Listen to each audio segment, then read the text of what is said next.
Okay, we're going to start with the humerus, and if you look at your handout, we're going to go straight down in the same order. So let's get oriented. This is going to be the most proximal end of the humerus, where we have this nice round ball, and we call this whole portion the head of the humerus. And then we have our shaft, and then this kind of rough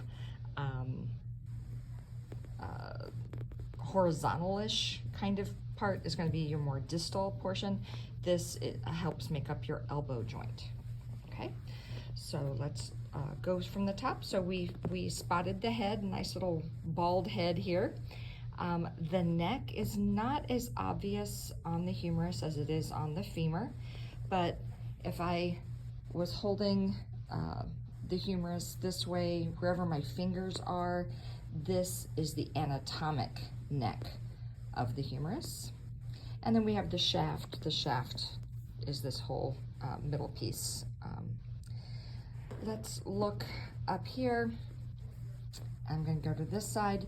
You'll see this very obvious bump right here, and then you'll see this obvious bump that's directly opposite the head. So the smooth part of the head is here, and if you look over here to the more lateral side, this is the greater tubercle. It's this whole piece right here. This littler projection or bump, this is your lesser tubercle. The lesser tubercle points anteriorly. Okay, so this tells us that this is the front side of the humerus, and this side is the back side. And you can see we do not have a lesser tubercle right there. Okay, if you had a groove between two tubercles, what would you call it? Let's call it the intertubercular groove.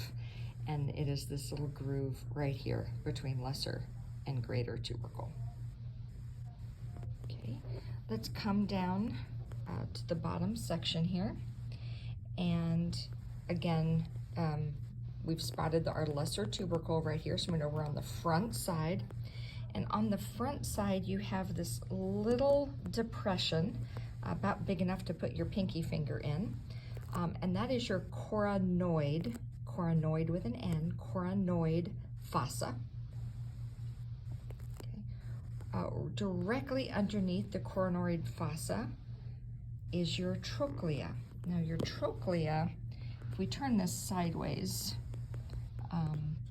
it looks like a spool of thread, maybe a yo-yo, or an hourglass.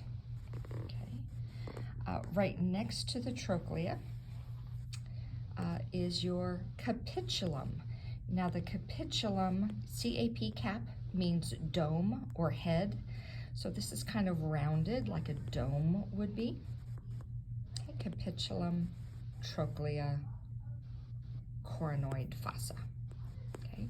If we turn this over to the posterior side of the humerus, we have this much bigger depression. I can fit my thumb in this one. This is your olecranon fossa. Okay. Now our last two things, you can see this big sideways bump here. You can of course see it from both sides.